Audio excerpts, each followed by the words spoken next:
Dun dun dun dun dun! Greetings everyone, Teching 101 here. I have obtained a string. I don't really know what I'm gonna do with this, but I have obtained it. It's a nice piece of string. Anybody want this piece of string? I'm willing to part with this piece of string. Starting bid is, let's do 100 million berries on this piece of string. Intro segments are hard sometimes, guys. Sometimes you just find a piece of string on the ground and like, okay, I'll work with this. Hey, you know how berry became a thing, right? I was like, there's a brick laying around. All right, I'll be putting some googly eyes on it. It'll become my new sidekick. You know, that string might become the new sensation on the channel. Who knows? All right. This will be One Piece chapter 1090 review titled Admiral Kizaru, which it's nice. It's nice that Kizaru is finally getting a chapter title. I believe Admiral Akainu was a chapter title way back at Marineford. I think Admiral Aokiji, you know, was when he was first introduced at like Long Ring Longland. So it's nice that Kizaru is finally getting a chapter title. Actually, I don't know if he already had one in Sabaody. Sometimes Oda does reuse chapter titles. He's used Monster as a chapter title, I think at least twice, maybe 3 times. And then there was also the one-shot called Monster, which I hear is actually getting an anime adaptation, like with Ryuma and the dragon and everything. So pretty cool, right? I actually got really excited for the cover page this week. So it's Kuro, Captain Kuro, Klahadore, you know, the butler from Syrup Village, right? And I was really excited when I saw that because I thought that might have been a new cover series, like the cover series of Kuro finally realized in the manga. And then I scrolled down and it's like, no, it was just another fan art request. Captain Kuro is reading a book peacefully with some black cats. Okay, and we see him there at the windowsill with the crescent moon behind him in the night, and he's reading a book on heritage, I guess, and some other cats are, you know, they have like some glasses on and they're reading books next to him, and he's just really chill there. But you know, like this is the first time Oda has drawn Kuro in like, oh my god, I don't even know how long. I mean, Kuro is one of those villains that just kind of disappears from the story. Like, Buggy pops in a lot, but when it comes to the other East Blue villains, like Don Krieg, we haven't heard anything from him. Arlong is not dead. He's still around, but we haven't seen him since. I actually think Arlong might be a slave at Marijois right now. Like, I think that makes a lot of sense. Hachi was able to escape the ship, and that's how he ended up running into Kami and Papagu, and they created the takoyaki stand. But Karubi and Chu and Arlong all apparently got taken to a prison. They weren't in Impel Down when Luffy got there, so it makes sense that maybe they were taken to Marijois and are forced to run like the Travel Vaders or something like that, and maybe Dragon's Revolution will free them or something, I don't know. But yeah, it was nice to see Kuro again, and also, you know, with the One Piece live action coming up at the end of the month here, we're already a third of the way through August, everybody. We're blitzing through this. Oda drawing Kuro again, who's going to be prominently featured in the, you know, the live action in East Blue. It's a cool thing. It's all right. It's enough gushing over Kuro. We start off this chapter with not one, but 2 double-page spreads. Now, most chapters do actually have 2 double-page spreads, but they're not usually back-to-back, and most certainly not, like, opening the chapter with 2 double-page spreads back-to-back. So, Oda's going full steam ahead here. All right. So, it literally opens up, like last time we had that big scene where all the Straw Hats were hanging out in that area in the lab. We did not see Robin in that panel, however, she was there, and the reason that she was not shown, like, walking around with the others is because Robin is actually the only Straw Hat that is like severely injured right now. We see her all bandaged up. She is able to move around and stuff, but she was like sitting in a chair in the background. That's why we didn't see her, and Chopper was taking care of her and everything like that. But yeah, Robin is pretty banged up, as well as Kaku. Those are the 2 that are probably the most injured. You know, well, okay, the Vegapunks, 2 of them are dead. Sorry, guys. Shaka and Pythagoras are straight up dead, but don't worry too much. I feel like they could repair them. You know what I mean? Like, Vegapunk built the damn things. I feel like he can make 2 more if he really had to, right? And Punk Records kind of stores everything. So, I don't think it's the last time we're going to be seeing Shaka or Pythagoras, but they are confirmed to be dead, as well as the bodies that they formerly had are gone and destroyed, okay? So, we're in that room, and so York is there all chained up, and then Usopp has the Den Den Mushi, and, you know, Zoro had Enma at York's throat, and she was communicating with the Gorosei. It's like, hey, just act like everything's normal, because the Straw Hats wanted to listen in on what's going on here. And here's the moment we've all been waiting for, ladies and gentlemen. Luffy just grabs the Dendenmushi and begins to speak directly to the rulers of the entire world. Well, as far as everyone else is concerned, technically, you know, Eam, but the Gorosei are still, like, high status. They still run the world on, like, the day-to-day operations, okay? Eam doesn't, like, I would imagine Eam does not, like, every single day give the Gorosei a list of orders. Only in, like, rare circumstances will Eam get involved, okay? So, Luffy just grabs the receiver, talks right into it, and is just like, "Hi, I'm Monkey D. Luffy. I'm gonna be king of the pirates." I love that that's the way Luffy introduces himself. I just love it. It's one of those running gags in One Piece that you just don't ever get sick of, at least I never do, or it's just like, that's Luffy's way of, like, introducing himself. Like, "Hello, nice to meet you, my name is Monkey D. Luffy." No, it's, "Hey, I'm Monkey D. Luffy. I'm gonna be king of the pirates, alright? I got a copyright on that, alright? I don't want anybody else thinking that they're gonna be king of the pirates. I'm gonna be king of the pirates, and I'm gonna say it as much as possible, alright?" When he shouts into the receiver, "I'm gonna be the king of the pirates. We're in an alliance with Dr. Vegapunk, so all of the Marines downstairs just leave the island, and York won't get hurt." Alright? So, yeah. Luffy's actually fairly tactical here. I was surprised, honestly. I was surprised. I thought Luffy was just gonna pick up the receiver like, "Hello, I'm Monkey D. Luffy, I'm king of the pirates," or "I'm gonna be king of the pirates." That part, I knew that was gonna come out of his mouth. I thought he was just gonna be like, "Hey, you guys that rule the world, right?" And the Gorosei are like, "We are the 5 elders of the world government, yes." "Yeah, well, you guys suck. I'm gonna kick all your asses one at a time. All right, bye." Click. Like, no, Luffy's actually like, "Hey, listen, we're working with old man Vegapunk up here, and you guys should take all those Marines and just leave the island, or else we're gonna hurt York. Okay, bye." Well, actually, he doesn't say bye. He stays on the line. But Luffy's, you know, he's not an idiot, you know. Even last chapter, he kind of even said, like, he didn't really seem to care while he was, like, eating his meat. But he did kind of say, like, "Oh, wait, I don't really know what's going on, but we can just use York as a human shield, right? Okay." You know, so he understands the situation. As far as Luffy knows, it's like, okay, the government is trying to kill Vegapunk, but we're friends with Vegapunk, so we're not going to let that happen. And York is working with the government to try to kill Vegapunk, so she's not cool. And the Marines are now showing up and surrounding the entire island, so wait a second. Like, Luffy can connect the dots to the point where it's like, wait a minute, government's working with York. That means the government cares about York. We have York. And the Marines work for the government, so wait a second, Luffy, connect the dots, Luffy. And he's like, wait a second, you guys should leave the island, or we're gonna hurt York. It's like, aha, that was the master plan. Okay.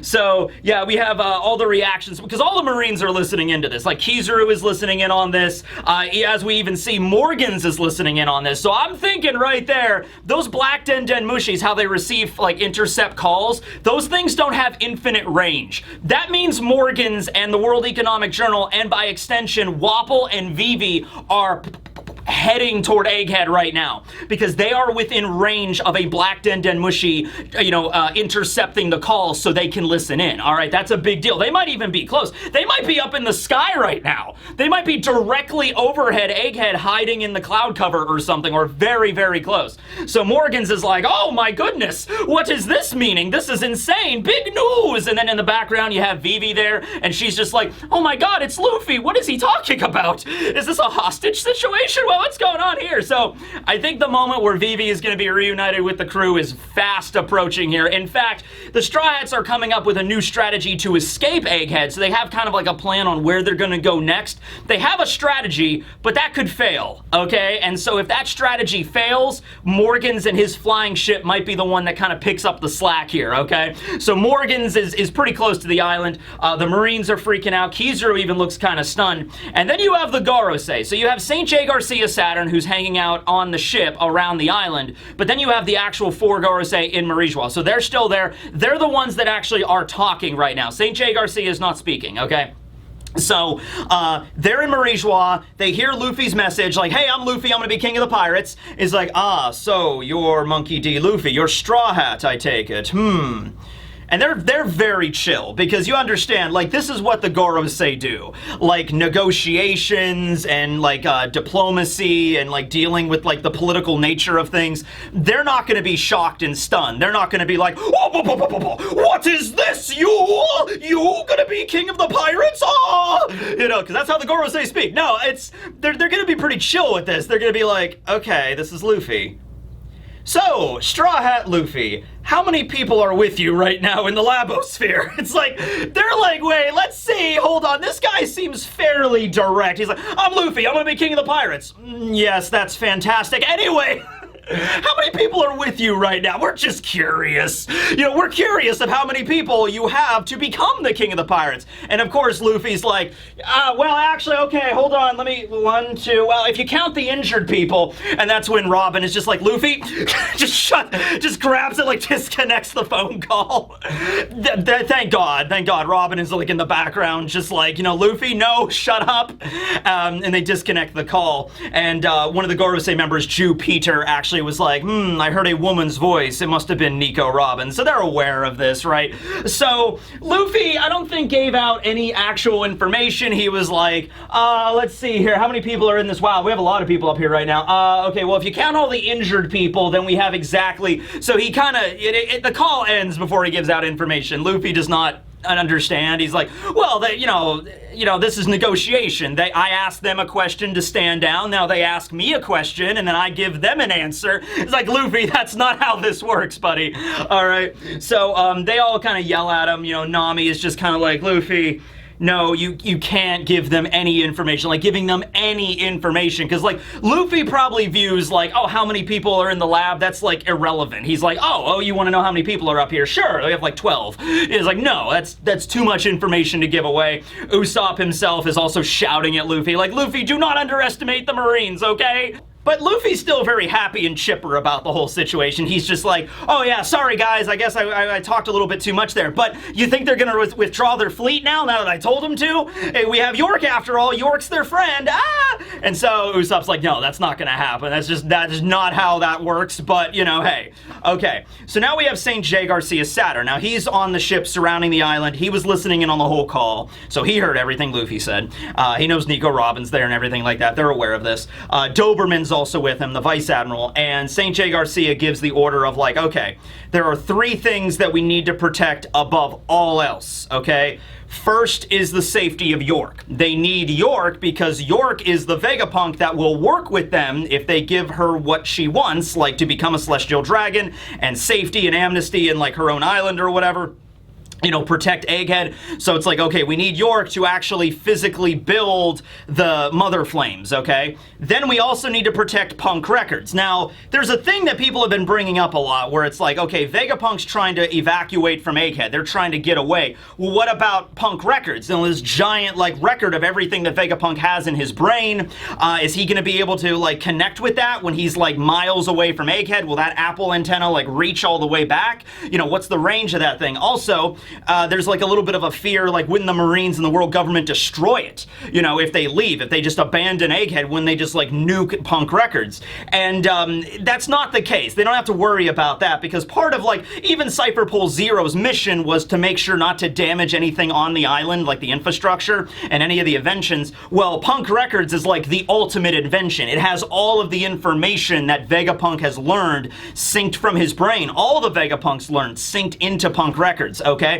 So obviously they're not going to destroy it. They're like, yes, the wellspring of knowledge, because if anything, the existence of Punk Records kind of makes Vegapunk more dispensable, because if they kill Vegapunk, let's say they wiped out all the Vegapunks, they still have Punk Records with all of his knowledge. Yeah, there wouldn't be any new knowledge coming up, but I guess the government's decided to go for broke and just, you know, cut it even and be like, all right, well, you know, we wouldn't be able to get any new information out of Vegapunk, but the information and the technology and the advancements we have already is still like 500 years above where we're at right now. So tell you what, we'll just cut it even, kill him, and then we'll have this at least. Okay, so they're gonna protect Punk Records. Even if they abandon Egghead, they're not just gonna destroy it, all right? It's not in their best interest. The only reason they would do that is if Eam for some reason ordered it. Like if Eam came out and was like, exterminate Punk Records. But Eam would not do that because, you know, that Punk Records is kind of necessary to make more Mother Flames, and therefore, you know, all the different Sky Laser weapons that Eam apparently is hard for, okay? So there you go, that's how that goes.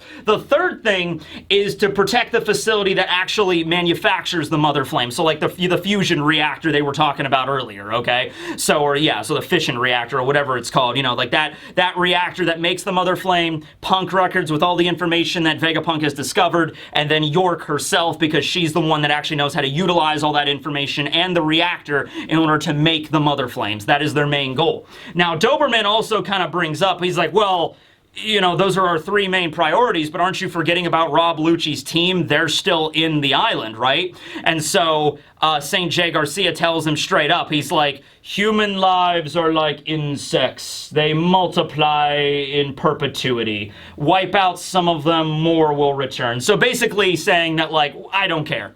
I don't care about Cypher Pool Zero. I don't care about Lucci or Kaku or Stussy or their group whatsoever.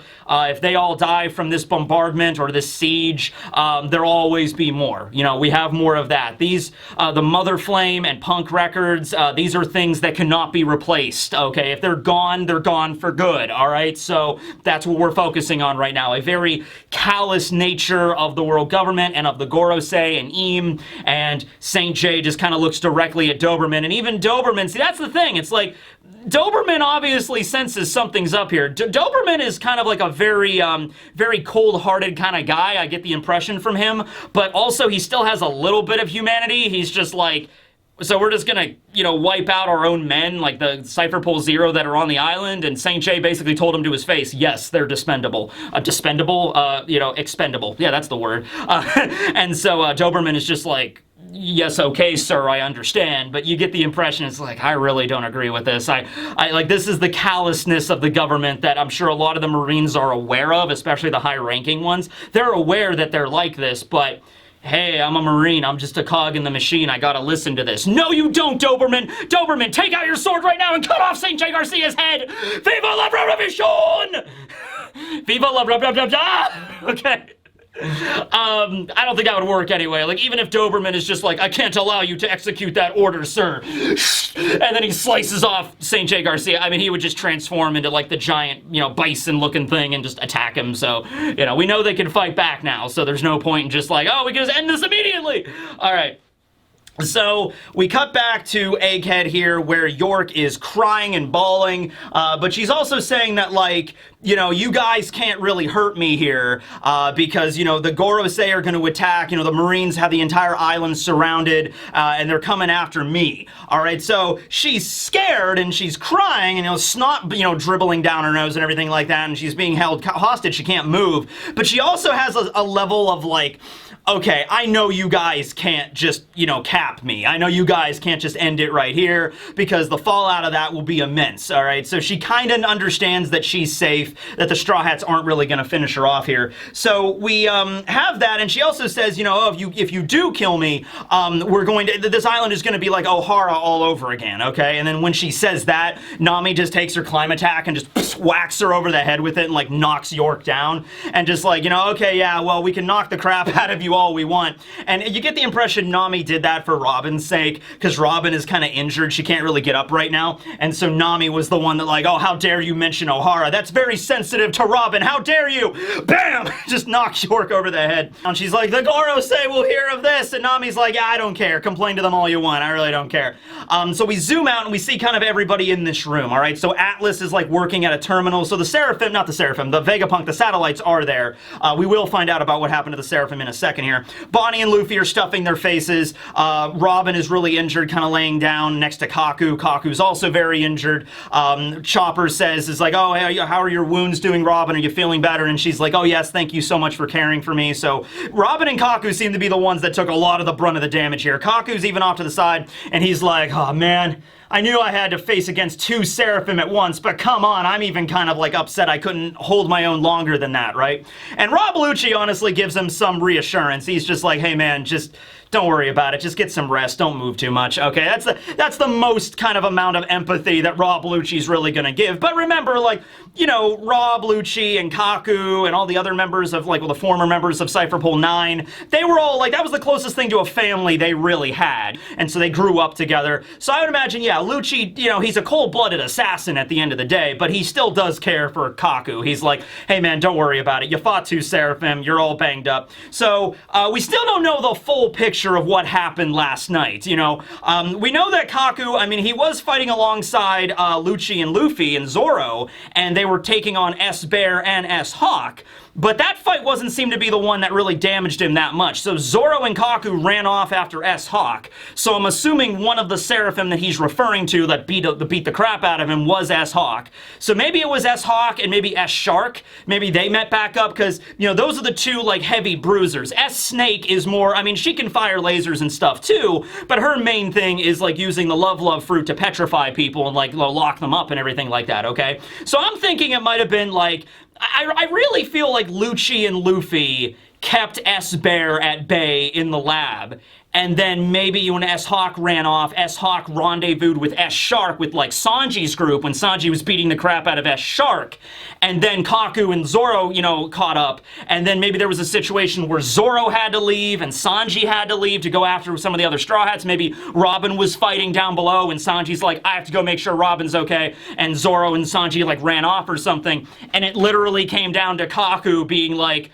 yeah, don't worry, guys. I'll handle both Seraphim. It's all right. And then, like, S-Hawk walks up with, you know, the sword, and then S-Shark is there cracking his knuckles, and Kaku's kind of like, face the power of an awakened giraffe! And he's like, ah! He goes into full awakened giraffe mode and starts brawling with 2 Seraphim at once. I bet Kaku held the line, damn it. He's like, giraffe cannon! You know, all of his awakening might. Honestly, that is impressive. I'm not even shitting on Kaku right now. If Kaku, even how banged up he got, if he literally fought against 2 Seraphim at once with no backup, with nothing but his own skills and his giraffe powers, and he was able to, maybe not necessarily win, but, you know, all the Seraphim are contained in the bubble domes right now, so even if he wasn't able to win, he was able to, like, hold the line. That's still impressive from Kaku's perspective. Now, the reason Robin got all banged up, they were heading down to the basement lab, and we will see the basement lab here in a moment. And so Chopper and Atlas were with her. Chopper and Atlas don't really look all that injured here. There's a line from Lilith. Lilith's down here, and she's like, okay, 4 Vegapunks are injured and 2 are dead. All right, now that's interesting that she would say that because, yeah, Edison is clearly damaged. Obviously, Shaka and Pythagoras, they're the ones that she's referring to as being dead. York is banged up and you know, contained and everything like that. Lilith doesn't really look damaged at all. She looks like the least damaged out of all of them. And then the Stella, you know, Stella has like a, you know, a couple of scrapes and some bandages on his head, but like nothing major really. He could still walk around just fine, like the main body Vegapunk. But yeah, it's interesting. So Edison is still conscious. Half of his face is all like bandaged up and he's like, you know, kind of like glitching a little bit. But yeah, Shaka and Pythagoras are gone. And then Atlas seems to be fine. Atlas is just working at the terminal. She doesn't really seem damaged at all, honestly. So, maybe it's like a translation thing there. But anyway, while that's going on, though, Lucci is kind of like in the background, kind of whispering to himself. I'm thinking, like, at first I assumed he was like whispering to Hattori, you know, and then Kaku is kind of on the table right next to him and he's all injured and he's like, ugh, Lucci, what are you whispering about over there? And Lucci's just like, nothing, I was just talking to myself. You know, I wish he would have said, I'm talking to Hattori. He's like, nothing, I was talking to Hattori. He has anxiety right now. There's a lot of stuff going on, a lot of explosions. He's a pigeon, Kaku. I'm trying to calm him down. It's okay, buddy. It's okay. It's okay. We'll get you some, I don't know what pigeons eat. What do pigeons eat? What do pigeons eat for like a snack? You know, maybe not like all the time, but like a treat. Anybody that raises carrier pigeons, I don't know. Like, what would you give a pigeon to be like, okay, you've been a good pigeon today. Here's a little snack. You know, something like that. I don't know what pigeons can eat. But anyway, yeah, he's been whispering to himself over there. So just, you know, tuck that in the back of your top hat for a moment. We're going to cut back to that in a moment, okay? So, Usopp gets in. They've restored the comms for inside of the lab, so they got that back up. I don't know if they have all the video Den Mushis back up and working, but they can at least communicate with audio, okay? So Usopp picks it up and he begins to communicate with the underground Devil Fruit lab where all the Cypher Pole agents were contained, okay? So Cypher Pole agents from 5, 7, and 8 that had come to the island previously that had all disappeared. Last time we saw them, they were in the chambers. They were all like emaciated and dying of thirst and hunger, and they're like, we're not gonna make it. And now we cut back down. So they're still in the prison dome. They're still contained there. They're not letting all the government agents out for obvious reasons, but they did give them food. They're not that cruel, okay? Like, Chopper would not have allowed that. Like, as soon as Chopper would have seen all of these starving men inside of a prison dome, you know, slowly wasting away, Chopper would have been like, okay, we don't have to let them all out, but we have to give them some food, okay? So they're inside having a dinner party. They're all just munching down like, oh my god, I haven't eaten in like 3 weeks. Normally that would kill me if I ate all this hard food at once, but it's One Piece, so I could just, I love that. I love that's something that's Oda's consistent with in his world. Remember when we first met Zoro at Shellstown, and he was on the cross, right? Zoro on the cross. And he was like starved to death for like 30 days by Helmeppo. And then as soon as he gets out and like Luffy frees him and they cut down Morgan, they go to the pub in town, and Zoro's just like, nom. Okay, I haven't eaten in like 30 days. That's what I needed. That hit the spot right there. Pretty sure you would go into shock and die, but this is One Piece. Actually, I like the logic of One Piece. I really do. If you want to get strong, just keep punching a battleship over and over again. It might cause your fingers to bleed and break your bones, but they'll regrow like 10 times stronger and you'll get superpowers. If you're starving to death, just have a Thanksgiving feast and just nom. All right, I'm restored. I'm ready to go. I kind of like that logic, all right? I kind of wish that that's how the human body worked a little bit, you know? Just like cartoon kind of logic, okay? Well, anyway, the Cypherpole agents, they're like head over heels there. They're like, oh my god, we're saved! Oh my god, food, water, booze, this is great, you know? And some of the Cypherpole agents are kind of like, what, they're the Straw Hats, they're pirates, we can't, we can't be thanking them, you know? And the other dudes are like, yeah, I don't give a shit anymore. The government left us here to die, all right? I'm eating, okay? Viva the Straw Hats! They might honestly, seriously, I wouldn't be surprised if some of these Cypherpole agents would come back later, kind of like the gladiators from Dressrosa. Like, at the last minute there, when Luffy really needed some help, the gladiators showed up that were formerly Luffy's enemies, and like, you know what, tell you what, well, we don't really know you that well, Luffy, or Lucy, or whatever, but we'll help you out here. Now, the gladiators didn't really hold back Doflamingo that much, because he was Doflamingo, but it was a kind of nice moment, at least they tried, you know, they held him back for at least a couple of seconds, okay? I think a couple of minutes, actually, they were able to buy the time, because Doflamingo was kind of banged up at that point, too. So we might have a moment like that, too, where the Straw Hats and Vegapunk are trying to escape, and, I don't know, Kizaru shows up, or some of the other Marines are marching through the island, and then these Cypherpole agents manage to get out, and they're like, you know what? Screw the government, I don't even want to be a Cypherpole agent anymore. I know what this, they know what that means if they were to just, throw down their ties and, this is it. But, it's like, hey, we were gonna die in that prison upstairs. The government didn't save us. The Straw Hat Pirates saved us. They gave us food. We're gonna work for them now. We're gonna help them out and make sure they can escape. All right, we don't even care about the government anymore. It might be a situation like that. So hold steady on these dudes. They're not overly powerful. They're CP 5, 7, and 8, so they're not the highest level. But they can use Rokushiki and stuff. They can fight. All right, they are Cypherpole. So maybe we might see something with that. Okay. So also down there in the prison, off to the side, are the Seraphim that are currently being contained in the bubbles. So, Lilith had her, bubble bazooka, and Nami has her little bubble gun. So the bubbles are there, and they're the same type of bubbles that Pacifista Mark IIIs are using. So we saw that. We saw, a government agent using, an RPG against one of the Pacifistas, a bazooka kind of thing. And the Pacifista Mark III was just bubble shield, and it, blocked the explosion. So Vegapunk confirms that, okay, yeah, these bubbles are not normal soap bubbles. Number one, they're blast resistant. Blast resistant bubbles, that's a thing. Also, they have the power of Sea Prism contained in them. So Vegapunk is speaking, the Stella is no better prison could really be devised for Devil Fruit users, where they're physically tough, so you can't just punch through them. I guess you could with really conceited effort. Conceited effort? I am so conceited in my effort. Concerted effort. I imagine like Kaido with his brute strength could punch through one of these if he just tried hard enough. enough, right? But like a normal person's not gonna be able to do it. Even like a fairly strong person's not gonna be able to do it. And then of course you have the added bonus of the Seraphim becoming weaker because of the effects of the Sea Prism. Almost like taking the effects of Sea Prism and the natural hardness and durability of Sea Prism Stone and somehow converting it into a liquid in a soap bubble, and the soap bubble still retains the amount of durability that the actual physical ore of Sea Prism did. Makes no sense to me. This would be like, yes, I took titanium and I managed to distill titanium down into a liquid, and the liquid is just as durable as titanium. You know, just like, okay, that makes no sense, but Vegapunk's the smartest man in the world. Are you gonna argue with him? I'm not.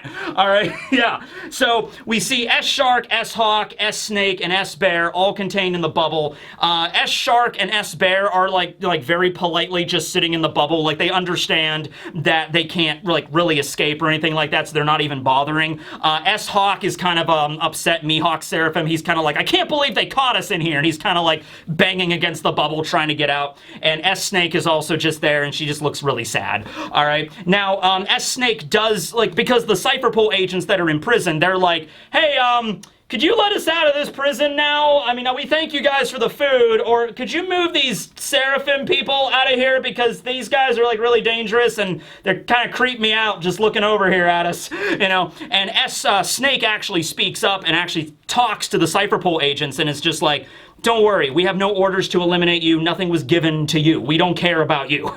You're a member of Cypherpole 5. I think you're safe, buddy. I'm not, we weren't given orders to kill you. You're Cypherpole 5, okay?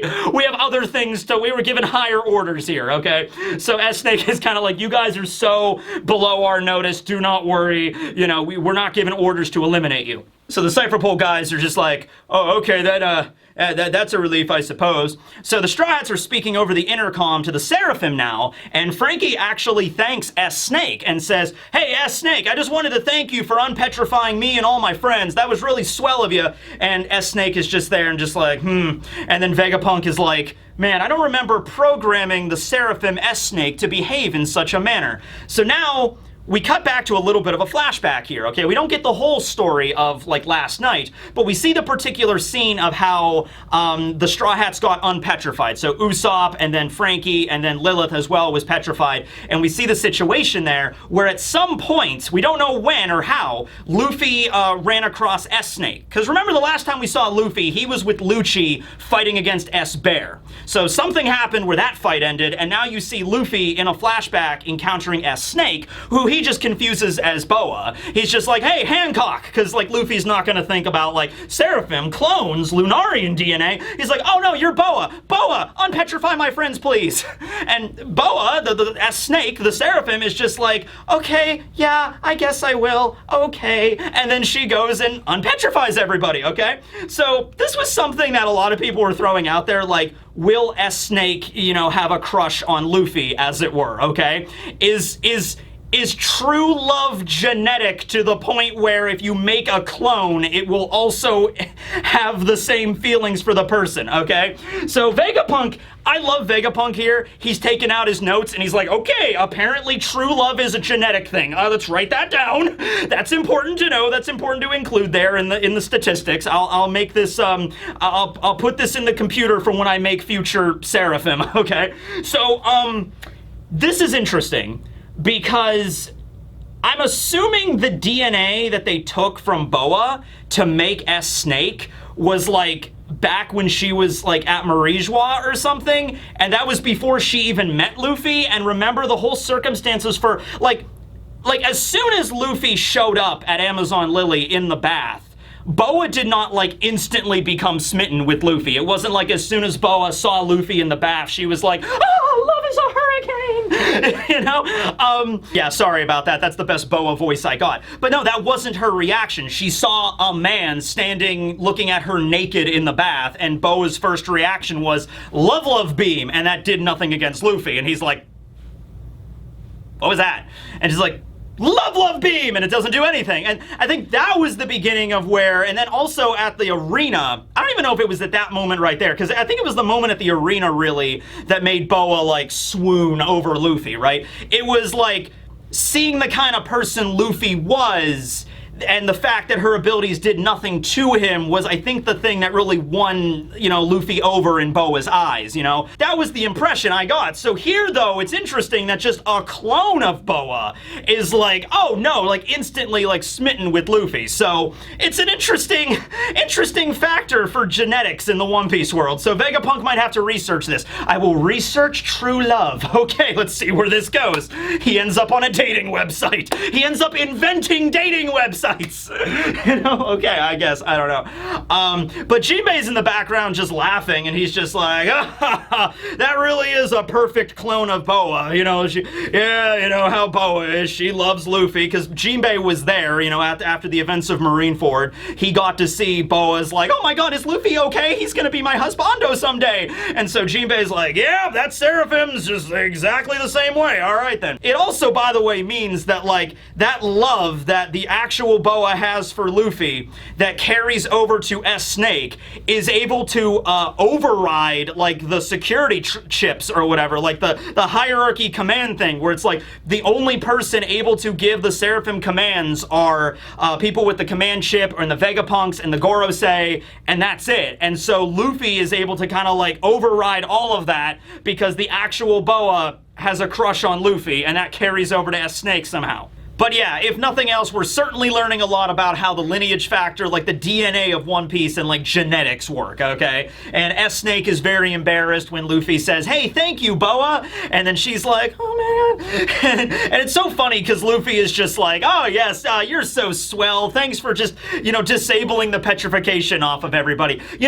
Okay, once again, I feel like Luffy is not so stupid that he actually thinks this is Boa, and he like actually thinks Kaku is Usopp, and he actually thinks S-Shark is Jinbei. He knows they're different people. It's just that, like, I'm not gonna take the time to learn about somebody's name. You look like Boa, your name's Boa to Luffy. Like, that's how it goes.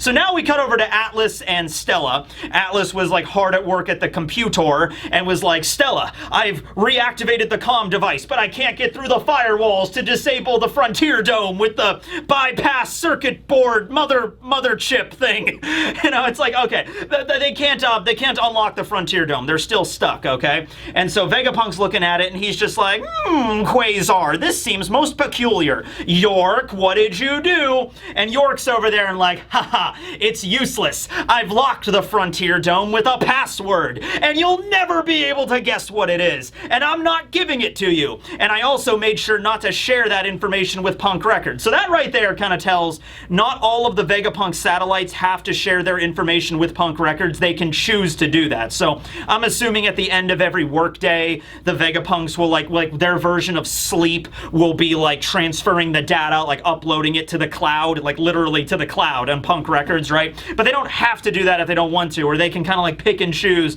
which information. So York specifically says, yeah, the information's not in Punk Records. I did not share it with you, and I'm not telling you what the password is. Because if I tell you what the password is, you could just kill me right now, or like the Gorosei have no reason, like they might end me after that because I let you guys get away. That is literally the only thing that's keeping me alive right now as far as I'm concerned. I'm not telling you the password, okay? So Lilith kind of jumps on York and starts like, damn you, give me the password! Where is the bomb?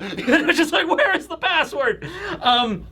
But yeah, York has a little bit more of a, I assume York would like sing like a canary like immediately under threat of like violence. But honestly here, I mean, she seems pretty steadfast. Like even if Zoro walked right up to York and was like, give us the password or I'm just gonna cut your head off, York might be like, well, you're gonna do that. That's gonna happen if I give you the password. So at least if I don't give you the password, I'm hedging my bets that you're not gonna cut my head off. And Zoro's like, yeah, all right, I guess we can't. It's just like, so you see where the stalemate kind of arised here. All right, so with that being said, Stussy comes up. She's in the room as well. Once again, these people were not in the room in the last chapter that we saw, but they kind of were, maybe just in like a different part. It was a big room, So Stussy comes up and she's like, okay, guys, well, you know, even if we were able to disable the Frontier Dome, like, that actually might be a saving grace right now. Because if we were very easily able to just flip a switch and lower the Frontier Dome, yeah, we could get out of here, but also we now have, like, 100 ships and, like, 30,000 Marines with cannons and everything pointed right at the island. So the moment we lower the Frontier Dome to get out, it's just gonna be a Buster Call times 50 here, okay? So there's still a situation of exactly what the plan is to escape. Meanwhile, Sanji's there completely in his, like, lovelorn phase, and he's just like, oh, Stussy, would you like some coffee, tea, anything? Come little coffee cakes, I made these. So, okay, Sanji, you're great. Hey, he's providing food and beverages for everybody here, okay? Sanji he knows where his specialties lie, you know what I mean? It's been a long night of fighting. They need to rest up a bit. I could go for a nice cup of coffee right now, certainly. Okay. So the Stella is like, ah, yes, Quasar, that is a good point, Stussy. We need a place to go after we escape from here. Which one of you is the navigator? And of course, Nami's like, oh, I'm right here. She like raises her hand, like, oh, that's me. It's like, oh, okay, lovely. Well, anyway, yes, where is the log pose pointing at? And so Nami refers to the New World log pose with the 3 compasses, and Vegapunk's examining it, and Nami's looking at it, and it really hasn't changed at all since they left Wano, and it hasn't. So Vegapunk's like, right, so we haven't been on Egghead long enough for all 3 of the compasses to reset. However, with the way that the New World log pose works, the other 2, I guess, compasses will reset at the same time as the one they're at right now, and it hasn't yet, which means the other 2 compasses, one is pointing to Wiener Island, which is where Law was defeated by Blackbeard, where he ended up, and the third one is still pointing at Elbaf, which is where Kid went and got his shit wrecked by Shanks, as seen in chapter 1079. So, you know, Vegapunk already has a connection with Elbaf and the Giants, and, you know, went there to gather all the information, all of the books that were taken there, met Saul. Of course, Robin has a connection to Saul, and everybody knew the Straw Hats were gonna go to Elbaf someday, and this is the chapter where it's finally confirmed. So Vegapunk is just like, all right then, well, Quasar, I guess if that compass is still pointing toward Elbaf, I think we should head there first. And that'll be our safe haven. And then, meanwhile, Luffy and Usopp are in the background having the exact same expression as everybody else in the entire One Piece community. We're finally going to Elbaf! Woo! Usopp and Luffy are like joining hands and they're singing the Giant song. Remember after the events of Little Garden, as they were leaving Little Garden, they were like singing the song like, Giants, Giants, Elbaf, Elbaf, home of the Giants, lives the life for me. You know, they were like singing a song like that. Probably got the lyrics wrong, but that was basically what it was, and Oda has a little callback to that, and they're singing the song again, like, we're finally going to the island, we're finally going to the island.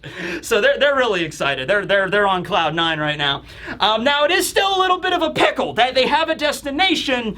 Getting there, you know, there's still 30,000 Marines with the boom boom shooty. That's not good. All right, they need to get away from that. All right, and the Frontier Dome is still an issue. All right, so Vegapunk is looking at everything, and he's like, okay, well, no, Elbaf is, I think, northeast of here. So first thing we need to do is move the Sunny to the northeast part of the island, so when the Frontier Dome goes down, we can just fire off in that direction. Now, the good news is that Vega Force 1, the giant robot, was right next to the Sunny. It grabbed the Sunny and carried it up to the Labophase. So the robot's right there. So they can use the robot. The robot can be used perfectly fine as long as it's within the airspace of Egghead Island. That's the only area it can work. And so they're like, okay, here's what we'll do. We can power up Vega Force 1, pick up the 1000 Sunny, move it to the northeast edge of the island. Then when the Frontier Dome goes down, we can rocket off with Vega Force 1. Now, we won't be able to go super far from the island. I don't know exactly how far the range is, maybe like half a kilometer, maybe a kilometer, something like that.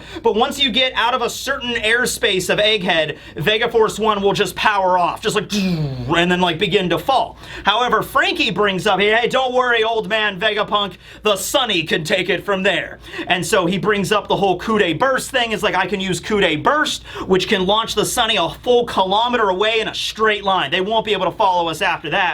And then Vegapunk is like, my goodness, a full kilometer? That ship is incredible. You're amazing, Frankie. And Frankie's like, ha ha ha, it's powered on cola. And Vegapunk's like, cola? This whole time? Diet or regular? Regular, old man. Huh. My goodness. Write that down. I'm learning so much about science today. I'm actually not surprised Vegapunk didn't think of cola as an energy source. This could have been the eternally renewing energy source I've been waiting for. Cola, it always renews. You ever go to a vending machine? There's always soda in vending machines. It automatically restocks. It's eternally renewing, ladies and gentlemen. It's a perpetual motion machine powered by cola. All right, the most renewable resource on the planet. Yeah, they bring up the plan. So Vegapunk is happy. Frankie is definitely happy because he's like getting praise from the greatest scientist in the world. So they have a plan, and that plan is as follows. Once again, just to recap this, okay. Vegapunk is going to activate his giant robot to pick up the Thousand Sunny, the ship that has a sunflower lion for a figurehead, walk over to the side of a cloud, set it down, wait for the magical barrier to go down, and then pick it up, and then launch out to the sea, and as the robot begins to die after getting outside the airspace, then the Sunny will blast off with a magic rocket cannon a full kilometer away, and they're heading to the Island of Giants. My God, I love you, Oda. I love this story. Now, Atlas is like, okay, that's fantastic. We have a plan, and it's a fun plan. It means nothing if we can't actually deal with the main issue at hand here. I mean, there's a lot of other things we need to do before we can even hope to, like, activate that plan, okay, right? So, it is a situation. York says, you know, you're never going to get the password from me. I'm not spilling the beans on this, okay? The beans are locked up in a cupboard, and you're not getting them, Vegapunk. To which the Stella, Edison, and Atlas all take that as a challenge. It's like, you know what? You're just one Vegapunk. We're three. You don't think we can crack it? So they go to the computer and they start hacking away. Activate 90s hacking montage. Dun, dun, dun, dun, dun, dun, dun, dun. I kind of want that in the anime. I kind of want really like 90s techno Matrix music playing in the background as they're just like randomly tapping keys and just they pull out a joystick for some reason. Like, this is how hacking is. Do, do, do, do, do, do. Do they put on shades? Like Vegapunk's just like, we got this, put on shades and start hacking. That's how it's done. That's how it's done. All right. Hey, listen, everything else we learned about like how like biology works in One Piece with how you get stronger and recovering from starvation and dehydration, and apparently love can be carried over in the genetic lineage factor. Why wouldn't hacking work like that? You just tap a bunch of keys really fast. That's how you hack into things, right? Okay. So yeah, at this point, Vegapunk gives command over to Vegaforce to Lilith. So Lilith is command of that, and that's what we saw her in that the first time it appeared. So it makes sense she knows how to pilot the giant robot, right? I mean, they all do, but Lilith is, you know, she knows how to do it. So Operation Escape Egghead Island is now officially happening, ladies and gentlemen. So the first thing they have to do is they have to activate Vegaforce 1, move the ship over, okay? So we got Luffy, Frankie, Lilith, and Bonney that all rush out of the lab while the Vegapunks are working to crack the password, okay? And they're working on that. We don't know when they're going to succeed. Eventually they're going to crack it, lower the Frontier Dome, and then they're going to... So they have to kind of move fast here, okay? So they all book it for Vegaforce 1 in the Sunny. So obviously Frankie is there for the Sunny's sake. Lilith is there for Vegaforce 1. Lilith is kind of happy as she's running. She's just like, you know what, guys? I'm kind of excited. I've actually never left the island before. I don't know what this is. I don't know what's going to happen here. It's actually weird that Lilith said she never left the island before, because didn't all the Vegapunks go visit Marijois? Isn't that the whole point? Or maybe Vegapunk visited Marijois like 20 years ago before the satellites existed and then uploaded that experience to Punk Records so York could be like, I remember it, but I wasn't actually there because I didn't like exist yet. Maybe that kind of situation. Well, anyway, yeah, so Frankie's kind of like, oh, it's good that you want to leave the island, but you know, this isn't a picnic, you know. This is like a serious situation here. This is a big deal. Luffy says he's going to miss the food because it was great. Bonnie's really upset. She's like, we need to get as much pizza as possible, okay? We need to stockpile as many extra large pizzas that we can for the journey, all right? And Luffy's like, oh, don't worry about it. You know, Sanji's the greatest cook in the world. He's the greatest chef. We have cheese and bread and everything. We have all the toppings you could want on the Sunny. He can make as many pizzas as you want. And Bonney is just like, oh my goodness, I see. What a great man. What a great man Sanji is. He's reliable in the kitchen and in battle. That is the perfect man right here. So I don't know. Does this mean Bonnie's gonna have a thing for Sanji? I don't know, but I guess it would make sense in that regard. Luffy looks over at her and just like, man, you're in a really good mood right now. What's up with you? Not referring to anything involving Sanji, but it's referring to how apparently when they found Bonney last last night when after she experienced the memories of Kuma in the paw room, she was just a mess. You know, she was on the ground, she was bawling her eyes out, and now we're cutting to the following day when she sort of collected herself. But, you know, when Luffy and the gang found her last night, she probably wasn't looking too good after she experienced all the memories of her father. But she seems to be, like, she had a moment to calm down. I'm sure after all that, she went, had some pizza, maybe had a time to like rest and really like process all of the memories of another human being that she just experienced firsthand. I mean, that's a lot of information to go through, okay? So it might have been like overloading, like overwhelming to her, okay? But she's happy now because she doesn't have to kill Vegapunk, and she kind of understands what she needs to do. So I like this about Bonney's character development here, because it's almost like Bonney, she didn't want to kill Vegapunk, but she kind of had to commit to it. It's like, I really like Old Man Vegapunk because she had been to Egghead when she was a little girl, and Kuma was there, and it was like probably like a good memory for her, and like, oh my goodness, a magical, you know, future land and everything. And her dad was there, and Vegapunk was there, and then everything that happened, all she knew was that Vegapunk turned her dad into the Pacifista. So she was like, I need to get some answers out of Vegapunk, or I'm gonna kill him, you know, something like that. And she didn't want to do that, but because of like the such extreme circumstances, she's like, I have to do this, there's no other way. So now, after she actually got to experience the memories firsthand, whatever conclusion she came to after witnessing said memories, she's kind of like taking a sigh of relief, because she's made up her mind now, and she's happy. It's not like, I've made up my mind, and now I have to live with it. No, it's kind of like a reassuring, like, oh, thank God, I don't have to kill Vegapunk now. Okay, I understand why my dad did it. It all makes sense now. He had a really tough life, but that's a weight off my shoulders now. Now that I know the whole story, I know what I can do.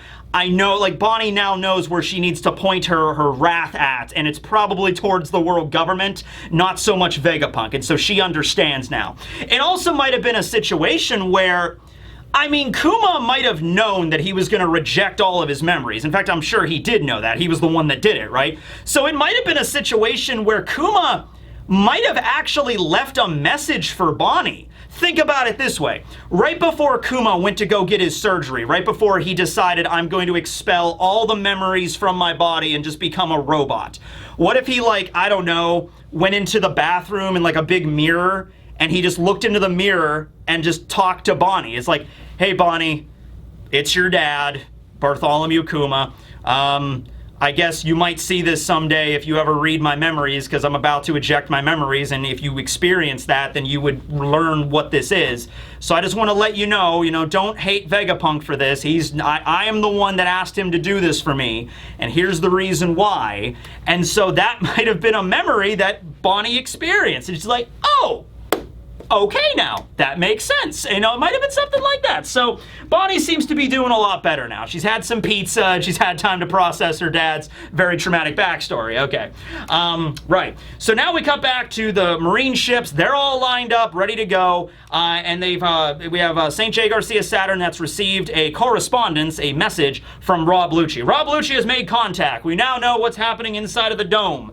And so he's there, and he's just like, oh yes, Rob Lucci is quite capable. So earlier, when, Kaku was like, Rob Lucci, like, Lucci, why are you whispering? And he's just like, I was just talking to myself, don't worry about it. He was giving a message. Because comms were now reactivated, he was probably like, oh, if they can communicate with each other in the lab, I could probably communicate outside the Frontier Dome. Okay, so blah, blah, blah, blah, blah. Now, they don't actually explain the information that Lucci gave them, all right?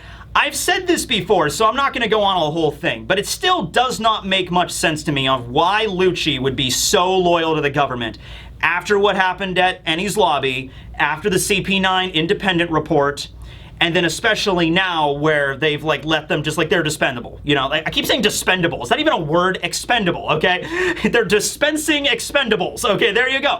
But that's the situation, right? So I'm like, why would Lucci still be that loyal to the government? Now, this has happened before. I mean, remember Fuku Rokuju back at Wano, where even to the very end, that guy was committed to Orochi, to the very bitter end, to death do him part, because that's the duty of the Oniwaban, okay? So it might be a situation here where Lucci's like, You live by the government, you die by the government. That's just what I do. You know, I'm the one, I'm the agent. I'm the top agent. That's what I do, right? So, could be something like that, but I think it would make way more sense after Lucci has encountered everything. He might have contacted the government. He might have given them information. Maybe it's not super accurate information. Or maybe it is. Maybe he just literally spilled the beans on everything. The whole situation that the Straw Hats are aware of, the government's now aware of. We just don't know for certain, okay? So maybe Lucci decided maybe not necessarily to join the Straw Hats, but like, you know, screw the world government. They've tried to kill us so many times now. You know, I'm done with them. I'm done with them at this point. You know, I'm going to give them a bunch of fake information. Yeah, there's like 30 of us up here. You know, here's the situation. You know, I don't know. I don't know the whole deal there, but he did contact the government there with the comms backup, okay? So St. J. Garcia is meeting with Kizaru here, and they're discussing the whole situation. St. J brings up, he's like, hey, the Frontier Dome is basically a force field made of light, right? And it utilizes lasers. Like if you cross the Frontier Dome, you get nuked with lasers. So he's like, well, wait, that's technology that you basically, you know, forefronted because you are the ability to turn into light. You have the Pika Pika no Mi. Couldn't you not just turn into a laser and then zip into the Frontier Dome? You might be the only person that might be able to do it. And Kizaru is like, well, yeah, I suppose I could do that.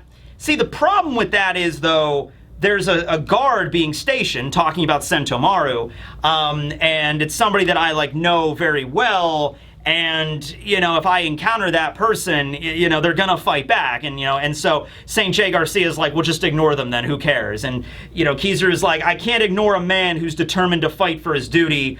That's against my ideals. So this is something here where like Gorosei is ordering an admiral like, go and do this, and Kizaru's like, I'm gonna run into Sentomaru. Now, it's more complicated than just Kizaru's relationship with Sentomaru, like they're good friends.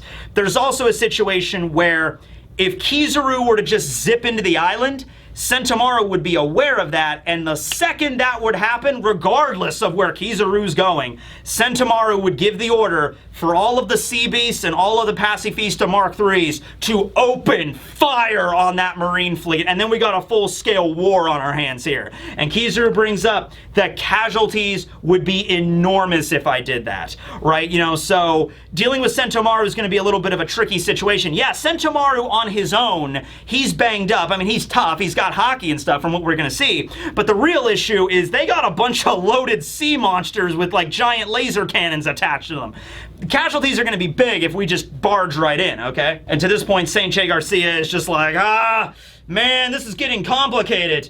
What about the power plant? Do we know its location? Okay, so here's the thing. Kizaru did specify that Rob Lucci gave him information on all the info that they needed. Here's the thing, though. Here's the thing. Kizaru can't double check to make sure this is accurate, right? It's like, Rob Lucci could have been like, yeah, the power plant, it's located over here. He could have lied and be like, the power plant's right over here. It's like, oh, okay. Might have been a trash heap. Might have been something else completely useless, right? So we don't know. We don't know. I'm kind of feeling for Lucci right now. I'm kind of feeling out the situation. I'm not really on a side yet of whether or not Lucci's going to stand with the government that has tried to kill him and backstab him multiple times and treated him like a useless, not a useless pawn, but just a pawn, and then decided, you know what, I'm finally doing my own thing, okay?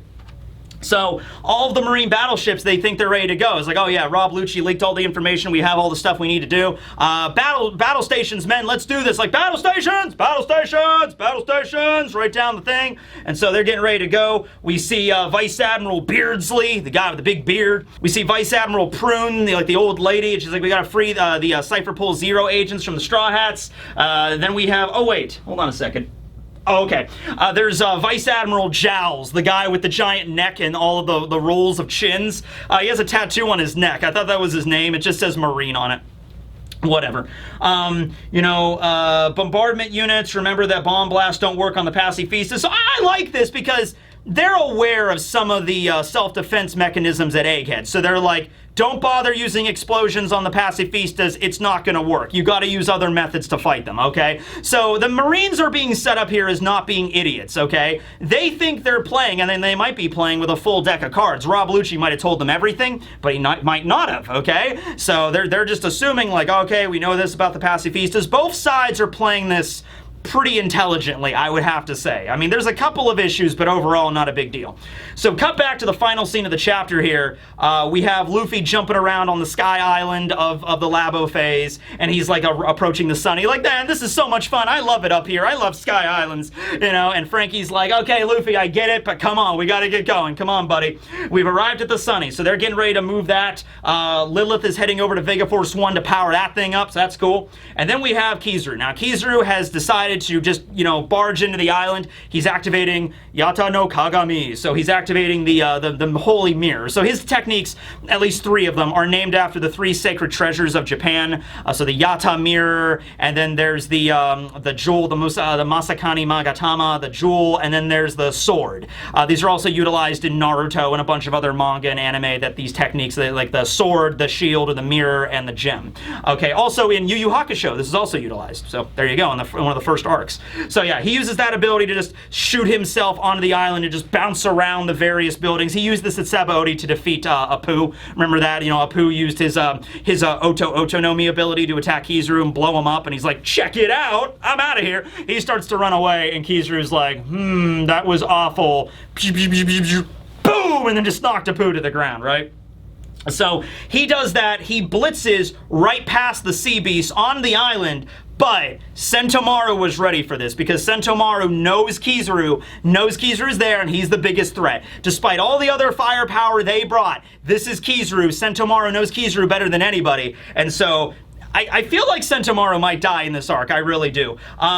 Let's see. He gives an order to all the Pacifista units to obliterate the enemy. So he already gave the information. Whatever happens to Sentomaru at this point, Pacifistas were given the order to obliterate. Exterminate! Exterminate! And so they're opening up. And now here we go. Prepare yourself, Sentomaru. And then Sentomaru is just there and just like, my defense is the toughest in the world! Boom! And then Sentomaru activates his like Dokoi, like his like repulsion haki, which by the way, that's pretty high level haki, right? That wasn't the vulcanization stuff. That was like the invisible like Ryuo haki he displayed way back at Sabaody, and that was 2 years ago, all right? And he was kind of able to knock Luffy around with that shit, all right? And yeah, Kizaru comes in with a speed of light kick, and he just boom! Sentomaru blocks the light shot.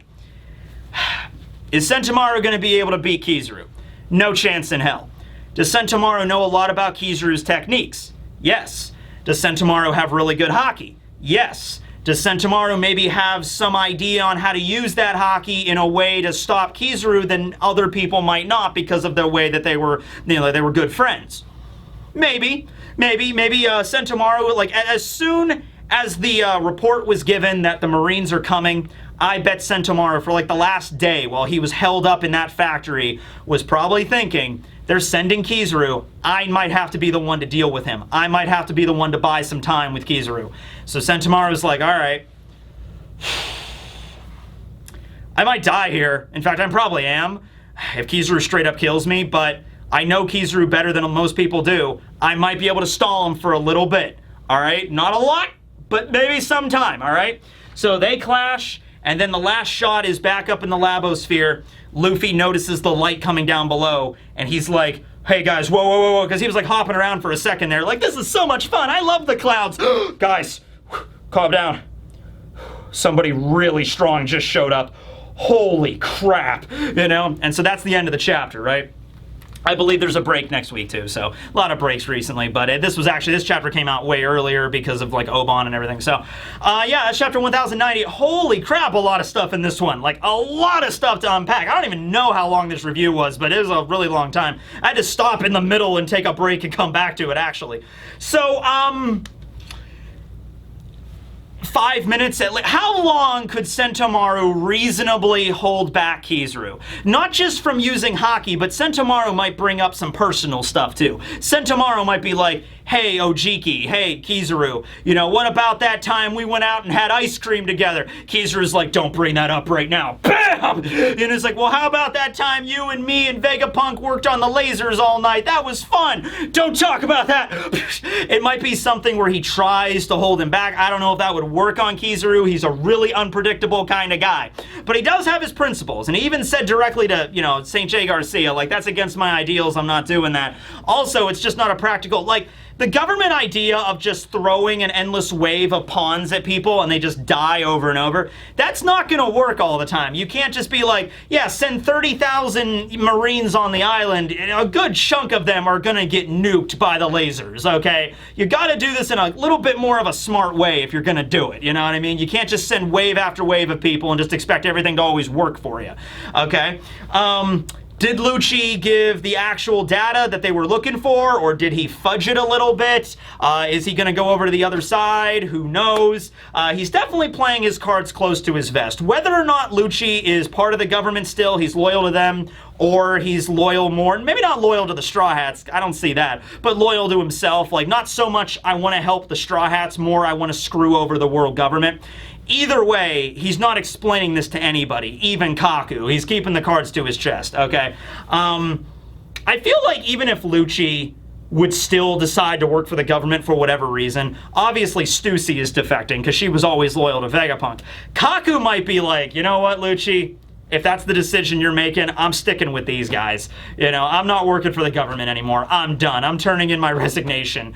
You know, and Lucci's like, really, Kaku, you know you can't get away. It's like, well, I guess I'm going to try. We tried and we couldn't. He's like, well, I'm trying again. You know, it could be something like that. Okay. But yeah, really, really high octane, really intense chapter. A lot of stuff to break down with this here. Marines, Gorosei doing stuff, Kizaru, Sentomaru clashing. I'm gonna do a video on Sentomaru, I think. I've kind of had it in my back pocket for a while, like, you know, Sentomaru, not like a super prominent character in the story, but I think it's time. I think I'm gonna make a video about Sentomaru. We know a little bit more about his backstory in the lumberyard, you know, from the SBS we had recently. I think it's time for that. What do you think the password's gonna be? Do you think their escape plan's gonna work off? Probably not flawlessly, but it is probably gonna work a little bit. And then we're going to Elbaf next, so yay! They'll show up just in time for... They show up to Elbaf just in time, and Shanks is there walking. Shanks and Ben Beckman are carrying shovels, and they're like, hey, Luffy, how you been? And then Luffy's like, wow, Shanks, what are you doing with that shovel? It's like, oh, we were just burying some pirates over there that caused some trouble. Anyway, how you guys doing? Like, there's just, like, kid and killer. I'm kidding. I'm kidding. Shanks would not have buried them. That is not how that would have went. All right, but anyway, yeah, they're going to Elbaf. That's a good time. So that'll be the next story arc, I guess. That was the review. Thanks for watching, everybody. This will be Teching, signing out. Later, everybody. Giants, a giant's life for me.